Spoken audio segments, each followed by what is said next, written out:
Бүгүнкү берүүбүздө Кыргыз Республикасынын мамлекеттик тили жөнүндө конституциялык мыйзамдын негизги жоболоруна токтолобуз. Кыргыз Республикасынын президентине караштуу мамлекеттик тил жана тил саясаты боюнча улуттук комиссиянын укуктук бөлүмүнүн баш кадиси Назгүл Шамшыбек кызы мыйзамдын алгачкы 5 беренесинин маани маңызын түшүндүрүп берет. Ошондой эле бул мыйзамдын ар бир жаран үчүн эмнеге өзгөчө мааниге ээ экендигин талкуулайбыз. Биринчи беренеде кыргыз тили Кыргыз Республикасынын мамлекеттик тили деп так белгиленет. Бул иш жүзүндө эмнени билдирет? Саламатсыздарбы? Бул мыйзамдын биринчи беренеси Кыргыз Республикасында кыргыз тили мамлекеттик тил деген макамды белгилейт.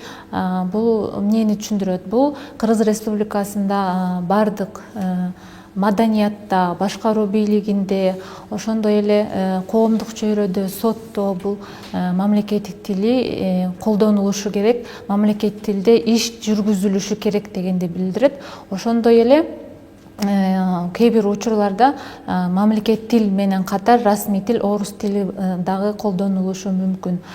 Бул мамлекеттик тилди кайсы чөйрөдө болбосун колдонууда мамлекеттик тилдин, башкача айтканда кыргыз тилинин орфографиялык жана грамматикалык эрежелери дагы сөзсүз түрдө сакталышы керек. Кыргызстанда мамлекеттик тил менен катар орус тили расмий тил катары колдонулат. Бул кандайча иштейт? Расмий тили Кыргыз Республикасынын расмий тили бул орус тил. Бул Кыргыз Республикасынын конституциясында белгиленет. Ага ылайык биздин Кыргыз Республикасынын конституциялык мамлекеттик тили жөнүндөгү конституциялык мыйзамда дагы орус тили расмий тил экени белгиленип өтөт. Бул эмнени түшүндүрөт? Бул мамлекеттик тил менен катар расмий тили дагы колдонулушу мүмкүн дегенди билдирет. Бул биздин мыйзамда кийинки беренелерде кездешет. Расмий тил кайсы учурда сөзсүз түрдө колдонулат, а кайсы учурда колдонулушу мүмкүн деген ченемдер кийинки беренелерде айтылат. Мисалга азыр ага чейин айта кетсек, Кыргыз Республикасында бардык ченемдик укуктук актылар сөзсүз түрдө мамлекеттик жана расмий тилде жарыяланат жана кол коюлат. Андан башка мисалы банктардын документтери, иш кагаздары, келишимдери бир учурда мамлекеттик тилде сөзсүз түрдө белгиленет, жазылат, расмий тилде дагы кайталанып берилиши мүмкүн деген ченемдер бар. Бул ченемдерди ар бир беренеде, кийинки беренелерде тактап айтып өтсө болот. Ошондой эле Кыргыз Республикасында башка этностордун тилдери дагы алар өздөрү тарабынан колдонууга, өнүктүрүүгө этностордун укуктары бар. Башка тилди. Мамлекеттик тил тууралуу мыйзамдар кандай укуктук негизге ээ?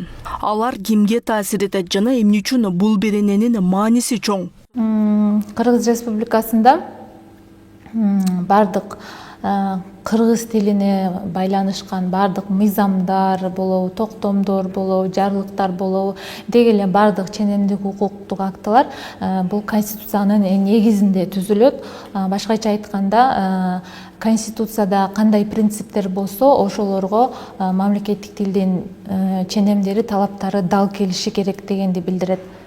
Бул ошол мамлекеттик тил жөнүндө конституциялык мыйзамдын бардык ченемдери, талаптарды Кыргыз Республикасындагы жашаган бардык адамдарга, бардык жарандарга, туруктуу жашаган чет өлкөлүк адамдарга дагы тегиз жайылтылат. Алар үчүн дагы бул талаптар иштейт дегенди билдирет. Демек, Кыргызстанда жашаган бардык адамдар мамлекеттик тилди колдонууга, аны өнүктүрүүгө укугу бар. 4-үнчү беренеде кыргыз тили кайсыл чөйрөлөрдө милдеттүү колдонулушу керектиги так көрсөтүлгөн. Кыргыз Республикасында мамлекеттик тил бардык чөйрөлөрдө колдонууга милдеттүү. Аларга токтоло кетсек, билим берүү, маданият, жарнама, транспорт,